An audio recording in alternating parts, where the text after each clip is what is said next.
There are stones still standing in Jerusalem today that were placed there before the birth of Jesus. Stones so large, so precisely cut, and so impossibly heavy that modern engineers struggle to explain how they got there with ancient technology. One single block embedded in the western wall measures over 13 meters long and weighs an estimated 500 tons. And yet Herod the Great did not build just one of these stones. He built an entire mountain out of them. We are not talking about a modest temple sitting quietly on a hilltop. We are talking about one of the largest sacred precincts ever constructed in the ancient world. A platform so massive it could hold dozens of football fields side by side, and built on a steep and irregular mountain that first had to be swallowed whole by retaining walls and buried under millions of tons of fill. The biblical texts describe the temple with reverence, but they almost never describe what it cost to build it. The sheer physical reality of what Herod accomplished sits behind the scriptural narrative like a hidden foundation, enormous, ancient, and almost entirely invisible to the modern reader. So the question driving this investigation is simple and unavoidable. How did they actually do it? To understand what Herod built, you first have to understand the world he was building it into. Judea in the late 1st century BC stood at the intersection of two forces of almost incomprehensible scale. On one side was Rome, the most powerful political and military organization the Western world had ever seen. On the other was something older and in many ways more durable, the cultural memory of ancient Israel, the religious traditions of the Hebrew Bible, and at the center of all of it, the city of Jerusalem and the temple within it. Herod the Great stepped directly into this collision. Appointed king of Judea by the Roman Senate in 37 BC, he fought his way into Jerusalem with Roman military support to secure a throne that much of the local population never fully accepted. His family background was Idumean, and many Jews viewed him with deep suspicion. He was Rome's man. He spoke Greek, built Greek-style monuments, and governed with the kind of absolute authority that made traditional Jewish leaders uncomfortable. And yet Herod was a builder of extraordinary ability. He constructed cities, fortresses, palaces, and harbours across the region. The port city of Caesarea Maritima, the cliff-top fortress of Masada, the artificial mountain palace of the Herodium. He was building on a scale that even his Roman patrons found impressive. But Jerusalem was different. Jerusalem was not just another construction site. It was the spiritual capital of the Jewish world, the city where Solomon had built the first temple, destroyed by the Babylonians in 586 BC, and where the returning exiles had rebuilt a second, humbler structure during the Persian period. The temple standing at the city's centre, modest as it had become by Herod's time, was the most sacred place in the entire Jewish religious tradition. Herod understood something that purely military rulers often miss. Political power without cultural legitimacy is fragile. He could garrison soldiers and collect taxes, but none of that would make the Jewish population see him as anything other than Rome's instrument. What he needed was a gesture so overwhelming, so devoted to the God of Israel, that it could not easily be dismissed. He found it in architecture. Around 20 to 19 BC, he announced a plan to rebuild the Jerusalem temple, not a renovation, a complete transformation.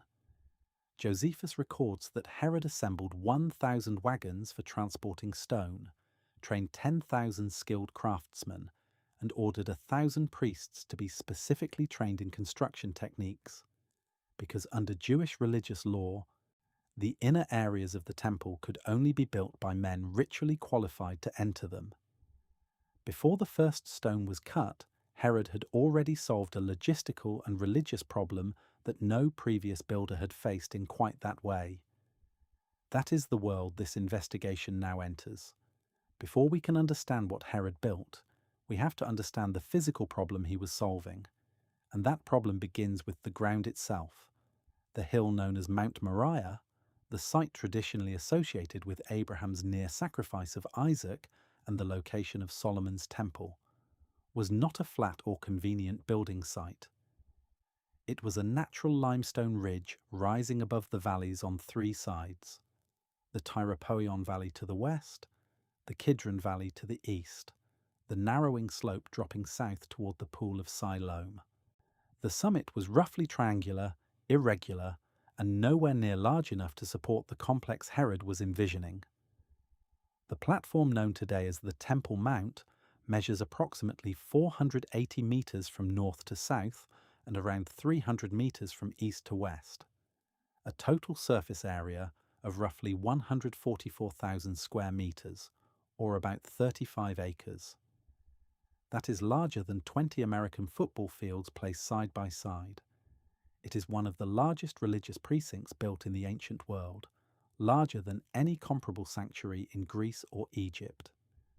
The natural hill of Mount Moriah, before Herod's engineers arrived, was nowhere near that size. This is the foundational discovery of the entire investigation. The Temple Mount is not a natural feature of Jerusalem's landscape.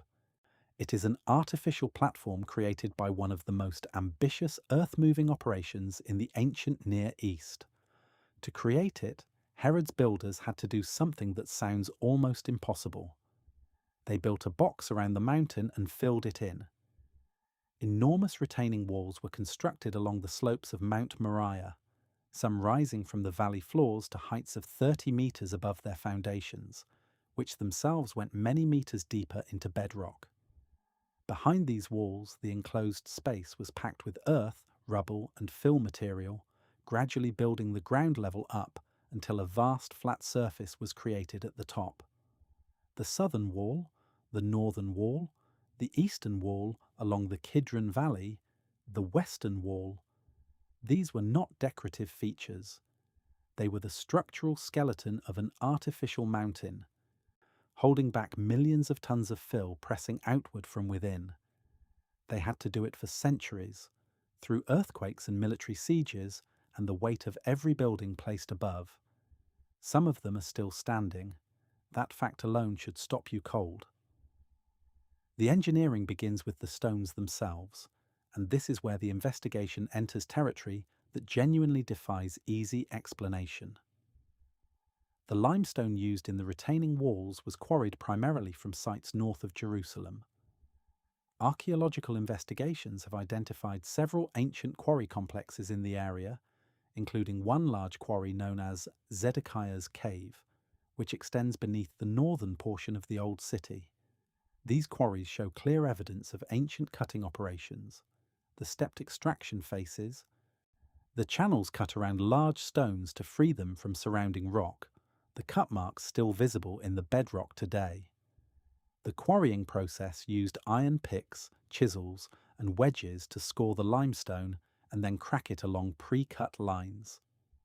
The local stone, a cream-coloured limestone called melek, was relatively soft when first cut, but hardened on exposure to air.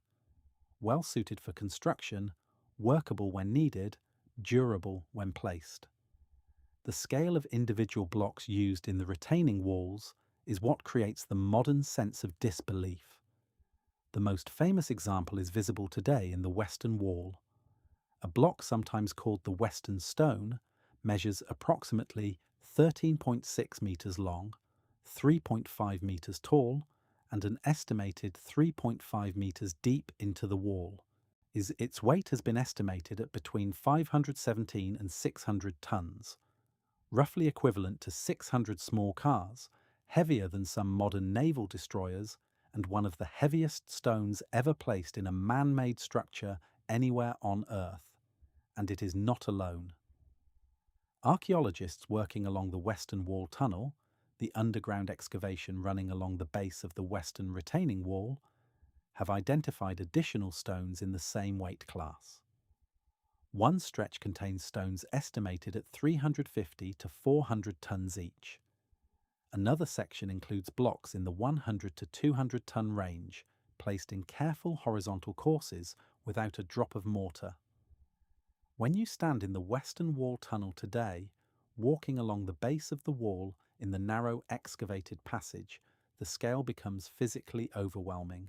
And the wall rises above you in courses of precisely cut limestone blocks, each one slightly longer than a bus, stacked with joins so tight that no mortar was needed. The smoothness of the stone faces gives the wall a kind of monumental calm. Each stone sits exactly where it was placed nearly 2,000 years ago, and it has not moved. This is the point. These are not just big rocks. Each one is a solved engineering problem of extraordinary complexity, quarried, shaped, transported, lifted, and placed with an accuracy that modern builders using laser levels would struggle to match. So how did they move them? The honest answer is that we do not have a complete picture. We have evidence, reasonable inferences, and the physical reality of the stones themselves, which proves beyond question that it was done. And the quarries north of Jerusalem sat at a slightly higher elevation than the Temple Mount. This was not a coincidence. Builders in the ancient world understood that moving heavy objects downhill was dramatically easier than moving them uphill. The natural slope of the terrain between the quarries and the construction site provided a significant gravitational advantage. The most commonly cited method for moving extremely heavy stones in antiquity is a combination of wooden sledges and cylindrical log rollers placed beneath the load. As the sledge passed over each roller, workers at the back collected the now exposed log and carried it to the front, creating a constantly recycling track. This method has been demonstrated in modern experimental archaeology. The reduction in friction that rolling provides makes the difference between a force requirement that is humanly impossible and one that is merely staggering. For a 500-ton stone, even this method pushes the limits hard. Lubricated tracks using water, mud, or animal fat could reduce friction further. Temporary ramps and earthworks could have allowed stones to be inched into position. Wooden cribbing, building up a temporary scaffold of logs beneath a stone and lifting it incrementally, is another method with ancient precedent. The truth is probably some combination of all of these approaches, adapted to each specific situation. What is certain is that it required thousands of workers acting in carefully coordinated teams. And that workforce is the next discovery. Josephus's figure of 10,000 skilled craftsmen employed in the project is treated by modern historians as plausible, possibly even conservative. Consider the skills required. Quarrymen who could cut enormous blocks with precision. Transport workers who could move those blocks without crushing anyone. Wallers who could lay courses of massive stones with accuracy sufficient for mortar-free joints. Carpenters for scaffolding and ramps. Metal workers for tools and fittings. Stone carvers for decorative elements on columns, capitals, and inscriptions. Hydraulic specialists for the water channels, cisterns, and drainage systems the platform required. Administrators, overseers, and logistics managers coordinating all of it. And then there were the 1,000 priests trained in construction techniques, the unusual arrangement ensuring that sacred inner zones of the temple were built only by men ritually qualified to enter them. This meant the project was divided into distinct workforce zones, coordinated, so that no worker crossed into an area beyond his permitted boundary. Someone had to design that workflow and maintain it across decades of construction. Josephus indicates that the temple sanctuary itself was completed relatively quickly, perhaps within 18 months to 2 years, because Herod had pre-positioned materials and pre-trained workers before publicly beginning, not wanting to tear down the existing temple until he had everything ready to replace it. But the broader platform construction continued far longer. The Gospel of John records that during Jesus' ministry, Jewish leaders mentioned the temple had been under construction for 46 years. If the project began around 20 to 19 BC, 46 years of construction places the exchange around AD 27, which aligns with scholarly estimates for Jesus' ministry. The temple was still being worked on during the events recorded in the New Testament, and the fully completed complex existed in its final form for approximately 7 years before the Romans destroyed it in AD 70. The mountain building project that consumed decades of labour and resources that cannot easily be quantified produced a finished temple that stood complete for less than a decade. But to understand why Herod built it, you have to understand what the finished product actually looked like. Imagine standing on the Mount of Olives east of Jerusalem, across the Kidron Valley, with the morning sun rising behind you. The western retaining wall of the Temple Mount rises from the valley floor like a cliff face of cut stone. Above it, the outer colonnade, a roofed walkway supported by white limestone columns, runs around the entire perimeter of the platform. Behind and above the colonnade, the temple sanctuary rises. Josephus describes it covered in white marble and gold, with gold spikes along the roof line to discourage birds from perching. The gold reflecting the morning sun was visible from miles away. This was the effect Herod intended. He was not building for the people already inside the city. He was building something that announced itself from a distance. Inside the outer court, called the Court of the Gentiles, accessible to non-Jewish visitors, you would have found yourself in a vast open space surrounded on all four sides by roofed colonnades. Josephus describes the southern colonnade, called the Royal Stoa, as one of the most remarkable structures he had ever seen. 4 rows of columns totaling 162 shafts of white stone, each so large that 3 men with outstretched arms could not encircle it. The central hall was taller than the side aisles, creating a basilica-style structure that Josephus compared favourably to the finest buildings in the Roman world. And this was not the temple sanctuary. This was the outer portico on the edge of the platform. That tells you something about the architectural ambition invested in every part of the complex, not just its sacred centre. Rising on a second terrace in the middle of the outer court stood the inner sanctuary complex, enclosed by a low stone barrier with inscribed warning tablets. Several fragments of these stones have been recovered by archaeologists. The Greek inscription reads essentially that no foreigner may enter within the barrier. Death is the penalty. Roman law reportedly allowed the execution of any non-Jew who crossed it, even Roman citizens.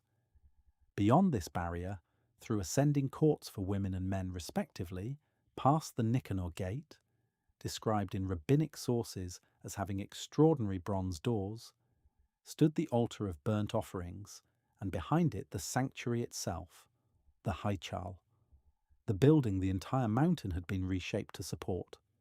Josephus provides specific dimensions for the sanctuary facade, 100 cubits wide and 100 cubits high. A perfect square face, approximately 44 to 52 metres per side, the height of a 15 to 17-storey building. The front face was covered in white marble with golden decoration. The main entrance had no door, only a large decorated curtain, because a door of that dimension would have been impractical. Inside were 2 rooms. The outer holy place contained the menorah, the table of showbread, and the altar of incense. Beyond it, separated by another curtain, was the Holy of Holies, which was empty. In Solomon's temple, the Holy of Holies had contained the Ark of the Covenant.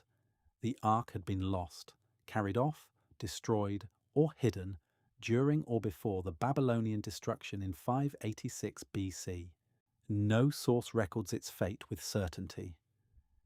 Herod rebuilt the entire complex at staggering expense, moved stones that weigh more than modern warships, trained priests in construction techniques, employed tens of thousands of workers for decades, and at the centre of it all stood an empty room. Yet the Mishnah records that the floor of the Holy of Holies was not entirely bare. A single stone protruded from the ground, the natural bedrock of Mount Moriah itself, left in place when the sanctuary was built, called the foundation stone, the Even Shatir in Hebrew. The entire artificial mountain, with all its retaining walls and fill and precise engineering, was oriented around a single point of living rock.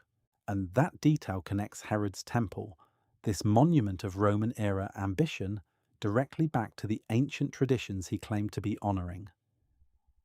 The foundation stone was the place where tradition said Abraham had prepared to sacrifice Isaac.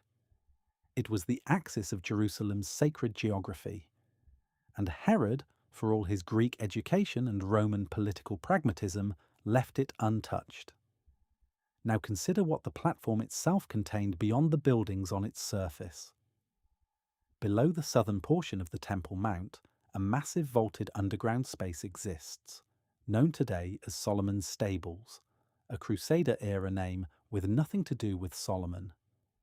It consists of 14 rows of stone piers supporting arches, creating an underground chamber large enough to shelter thousands of people.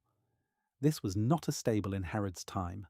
It was supporting architecture, the structural solution needed to create flat platform surface across the southern slope of the original hill, which dropped away sharply in that direction. Rather than build simple fill there, builders constructed a building beneath the platform. The hydraulic infrastructure was equally sophisticated. Dozens of cisterns carved from bedrock beneath and within the platform kept enormous quantities of water available for daily ritual use. One of the largest cisterns could hold thousands of cubic meters. An aqueduct system fed by springs south of Jerusalem, supplemented by runoff collected from the platform surface, kept them filled. Drainage channels carried water and waste from the altar toward the Kidron Valley. The temple functioned operationally like a small city. Water supply, drainage, storage, crowd management, market functions, administrative operations, and a resident workforce of priests on duty around the clock. The crowd management infrastructure deserves particular attention. During major pilgrimage festivals, Passover, Shavuot, Sukkot, hundreds of thousands of pilgrims swelled Jerusalem's population. The southern entry passages from the Hulda gates were designed with 2 lanes of traffic, pilgrims entering through one side and exiting through the other.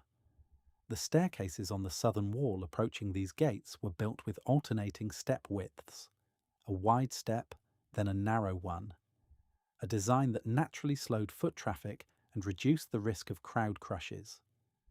These are not decorative details. They are crowd management solutions embedded in stone nearly 2,000 years before the concept had a name.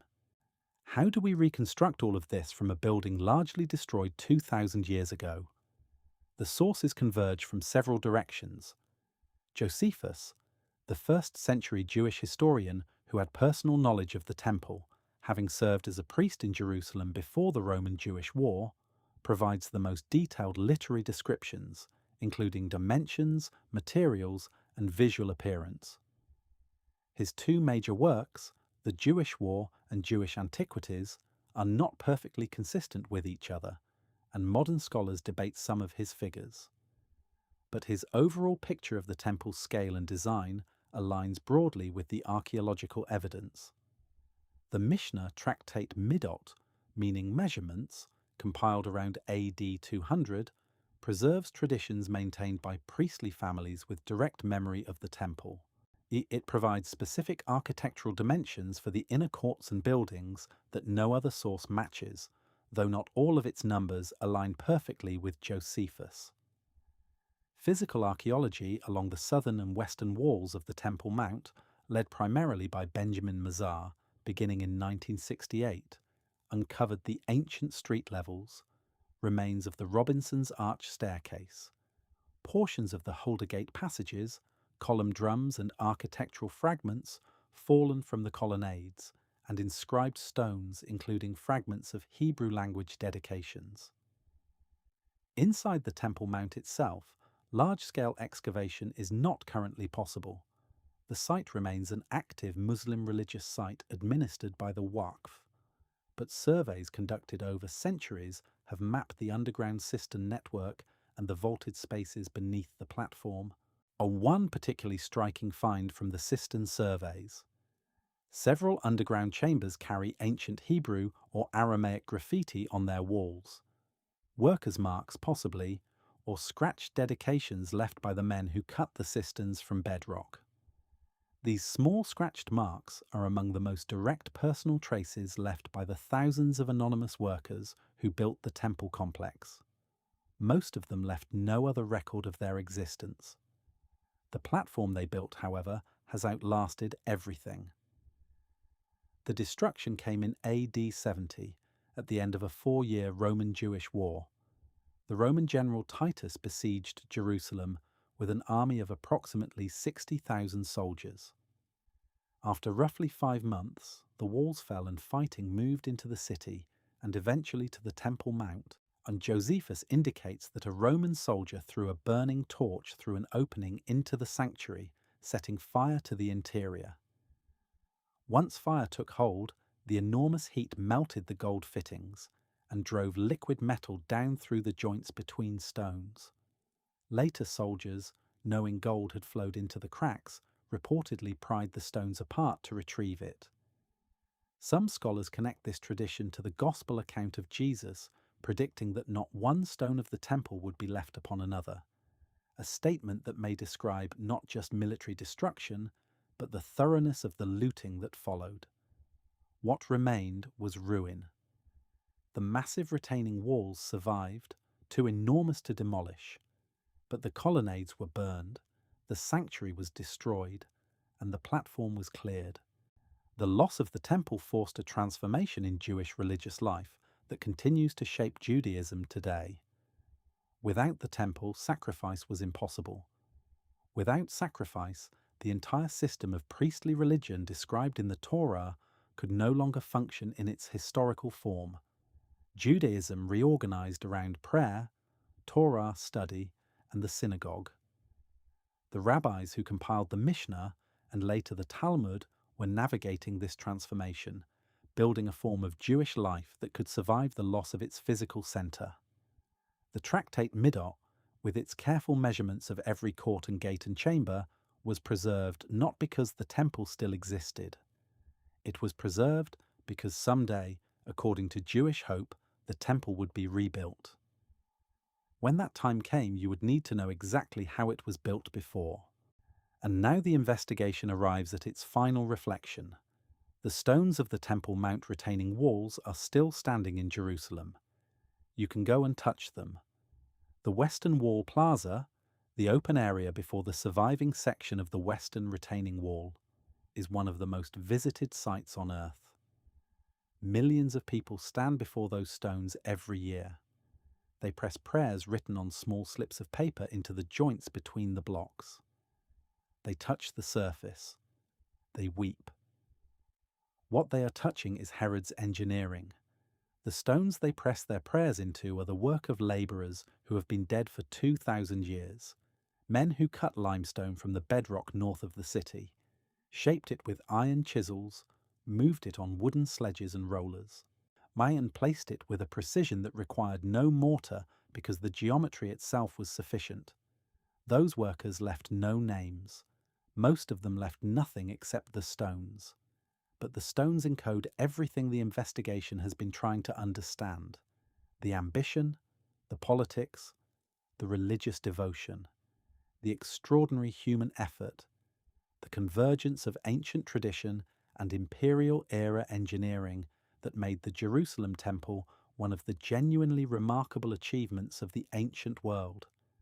The project Herod began around 20 BC, completed around AD 63, represents something unusual in architectural history, a construction effort measured not in years but in generations, built on a foundation of both literal stone and profound political calculation, intended to honour a god whose visible presence had been absent for centuries, and finished just in time to be destroyed.